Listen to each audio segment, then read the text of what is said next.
Hello, hello. Good morning, everyone. Hopefully you can hear me. Hopefully we've got our tech sorted today. Let me know in the chat if you guys can hear me. Welcome to another Wealth Coffee Chat team, folks. Good to see you guys jumping on this morning. I think everything seems to be working all right. Hey, big shout out and a good morning to Alison and Brendan, Graham, Jeff, Riley, Chris, Alexis.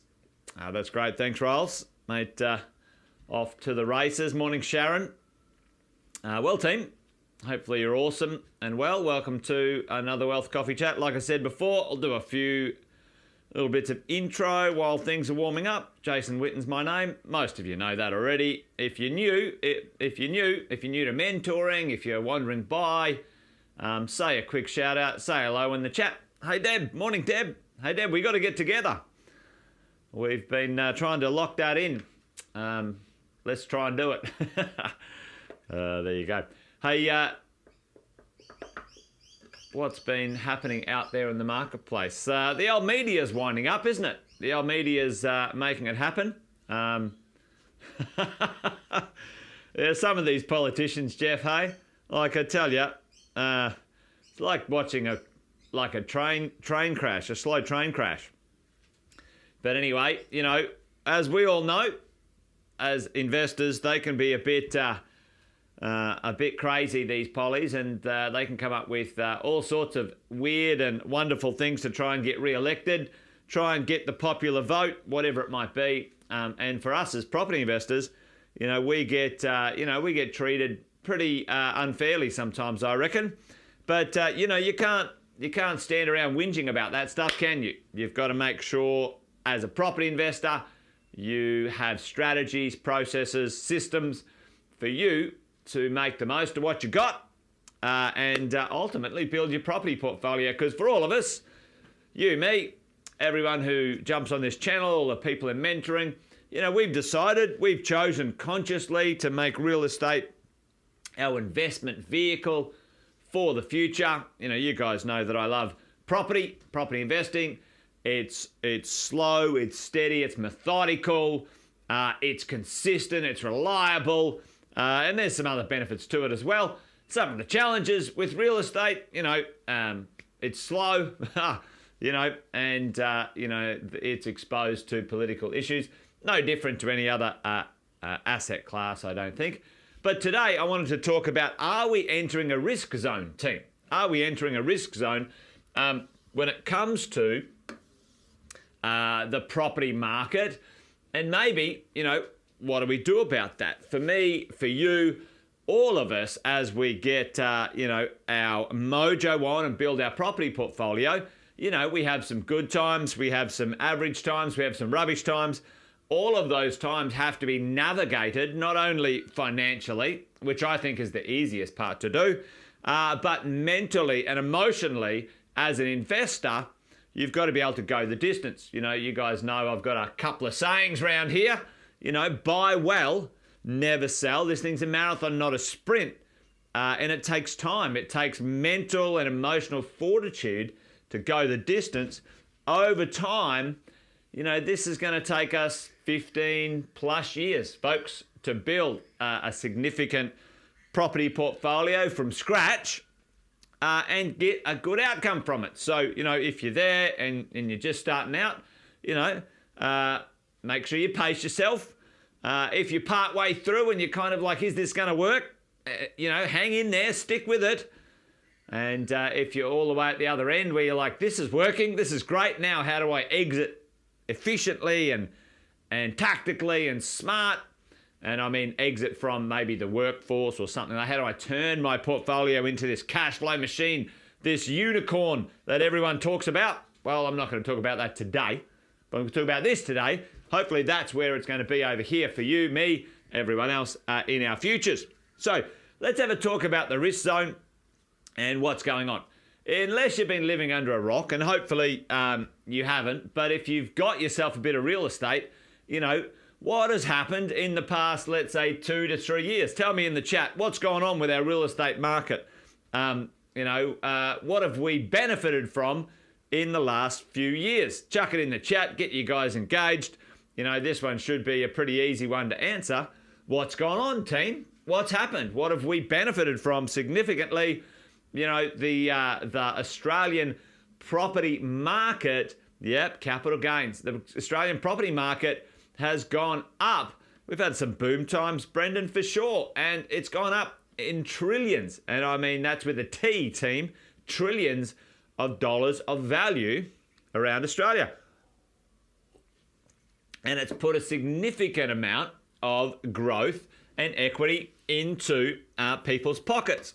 Well, not necessarily pockets, but we've participated in what I call a reward zone. Okay? Now, the reward zone for me, for you, is that number one, we purchased real estate. We kept it and owned it and maintained it. And then we were part of that marketplace. We were part of the game when whatever forces came together and gave us some growth. Now, happy days. We should have equity dollars in our portfolio right now, which is great. That's what part of this gig is all about. The challenge is what I find with property investors, especially if you're new, if you haven't been round here before, this is kind of something that you've got to be careful of, because what if you invested in the last few years, all you know is things going up. That's all you know, okay? And you buy a property and everything goes to plan, all right? You're like, it worked, I'm a genius, I bought it and it went up in value, ta-da. Now, tell me, team, chuck that in the chat. It took 10 years to happen. You're dead right, Alison. Absolutely took 10 years. So we've had 3 years of good growth. We've probably had about 4 to 5 years of flat. And we've had probably a couple of years maybe of negative overall, not every property. And that, team, is the market cycle. It's a 10 to 15 year cycle of doubling in value. Sometimes it's a bit more, sometimes it's a bit less. But let's work through this, right? Hopefully most of you know that this is not normal. This is not something that happens forever all the time, okay? So we've purchased our properties, we've had a bit of a reward, we're happy days, all right? What's going on right now? What's starting to happen out there in the marketplace, all right? Put that in the chat. And not necessarily the marketplace, but in the media place. The media, what are they doing right now? They can't bloody help themselves, can they? A real pain in the neck, this lot. They're doing crap like this.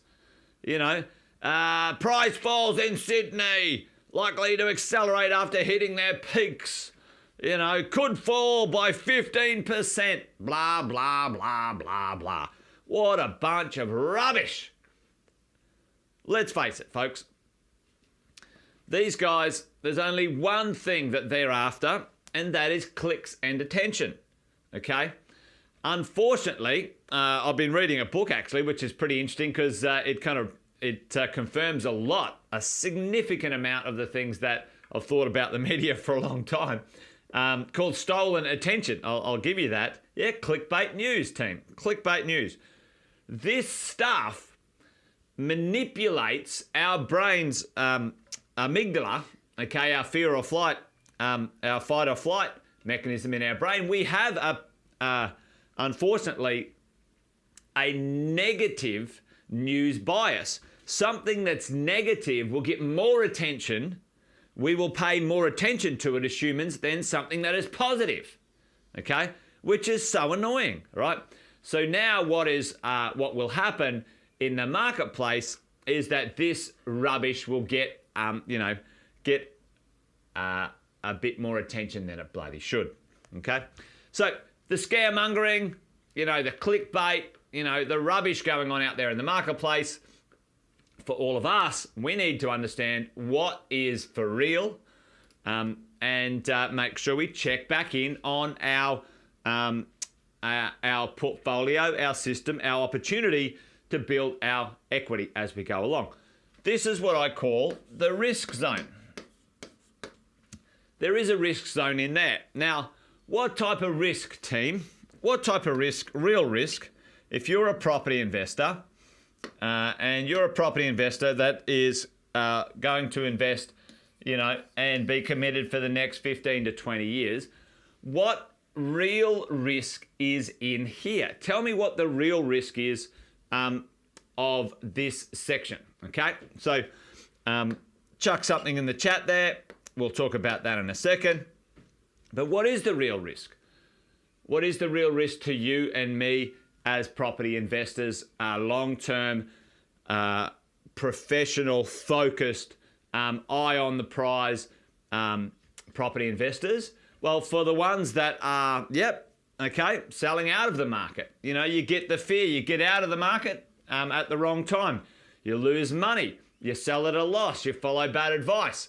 There's I remember there was Professor Keane. I can't remember his first name. I don't know if anyone not staying in the game. Exactly, Chris. You can't win the game if you walk off the field. Seriously, team. You're playing whatever sport it is. I don't know, whatever sport you play. You play and you only compete when you're ahead. What? That doesn't make any bloody sense. Sorry, now I'm not winning, I'm going to get off the field. Where in human endeavors does it say that the moment something's not potentially going your way, and I'm not saying that that's the case actually, because stick with me, I'm actually saying this is a bunch of bullshit right now, but the moment it's not going your way, you should get out, run away, sell my property, it doesn't work. Oh, are you kidding me? All right, but the media wants to scare the crap out of you. They don't give a rat's ass about your financial future. So stop paying attention to that rubbish, okay? So the risk is you pay attention to people who don't give a shit about you and people who don't own real estate and don't really care what happens to you financially, all right? So let's not do that. Let's not do that, team, okay? As we go. What is the real risk in here? Well, the risk for us as property investors might mean that we miss an opportunity, because this becomes an opportunity market. And what do I mean by that? It's an opportunity to purchase better, well-priced, better positions when more people leave the market, okay? So right now, when the market's going up and everyone's excited, there becomes a little bit more competition that you would like as an investor often, okay? A bit more competition. Now over here, when the uneducated, the fearful, the good time Charlies, the short-term investors get out of the market, this is often an opportunity to buy and buy again well, okay? And we love this idea. At the end of the day, team, you might end up doing things like this. You might buy your first property in a rising market. You might buy your second property in a flat market. You might even buy your third property, maybe it went down a bit. And then you're buying your fourth property, over here on the rise, okay? For you and me over a 15 to 20 year period, waiting around sometimes years to build your portfolio is the danger, okay? So the biggest danger in there is probably what Chris said, and whoever the Facebook user is getting out of the market, okay? This idea that you said, all right, I was going to invest, I'm going to stick with this for 15 or 20 years, and at the first sign of the interest rates are going to go up, so what? Who cares? Put your rents up. So what? Your buffers put aside. You do your tax deductions. You follow all of the strategies and processes that you know you need to, and it will be perfectly fine. If you have your plan locked away, you get some coaching and support to go the distance. The big risk is mostly mental and emotional here. Because if you let that media get to you mentally and emotionally, then what will happen is you will have dollar risk. Dollar risk from bad decisions and poor mental capacity to keep going. let's talk about this in reality, though. Right now, I don't think that this is going to be an issue for long, if at all.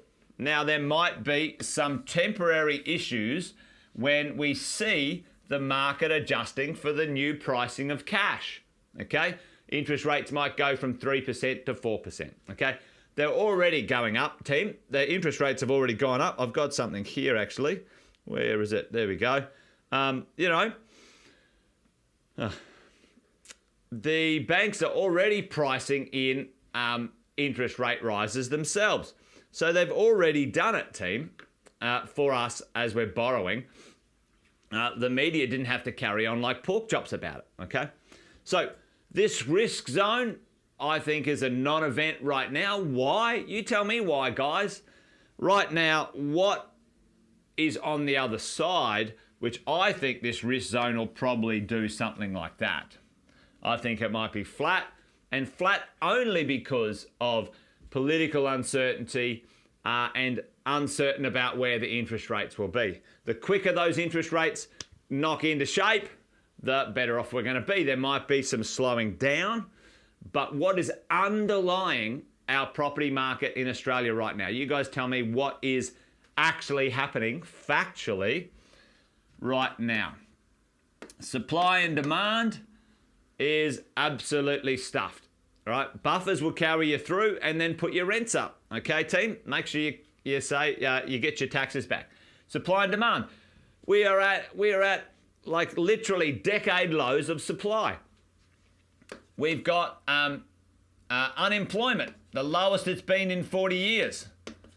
Okay, lowest unemployment we've seen in 40 years. Hang on, I'm going to sneeze.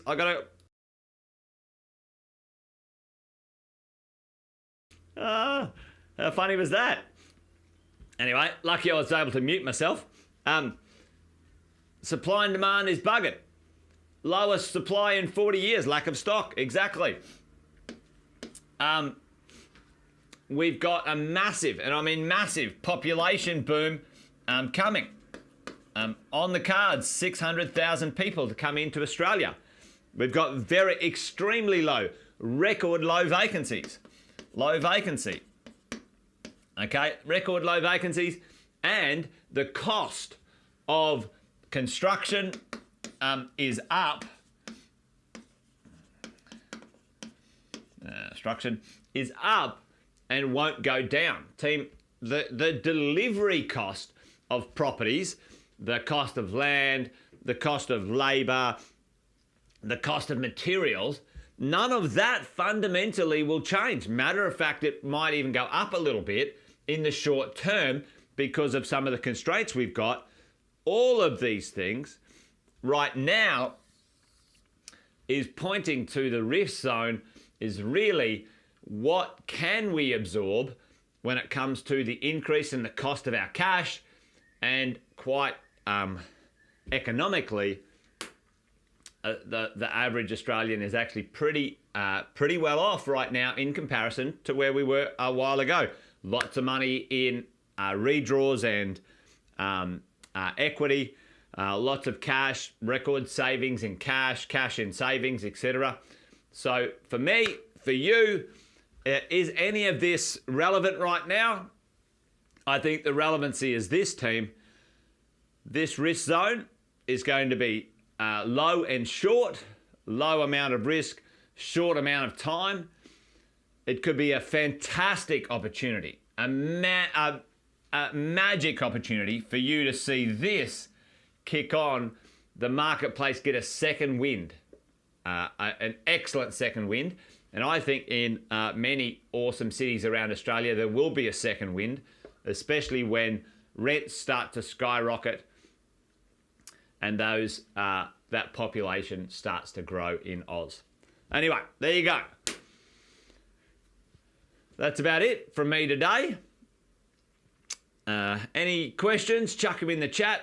It's always good to get some feedback from you guys about, what's on your mind when it comes to these morning Wealth Coffee chats.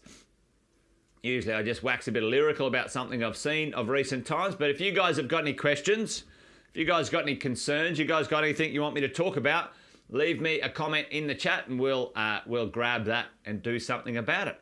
All right, Keem, that's it. That's it from me. Done and dusted, 8:30. Usually try to finish about then. I know everyone's got stuff to do to get on with their day.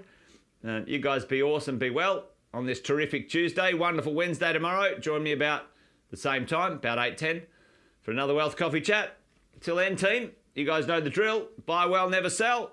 Because this thing's a marathon, not a sprint. We've got to go the distance. All right. Take care, team. Bye-bye.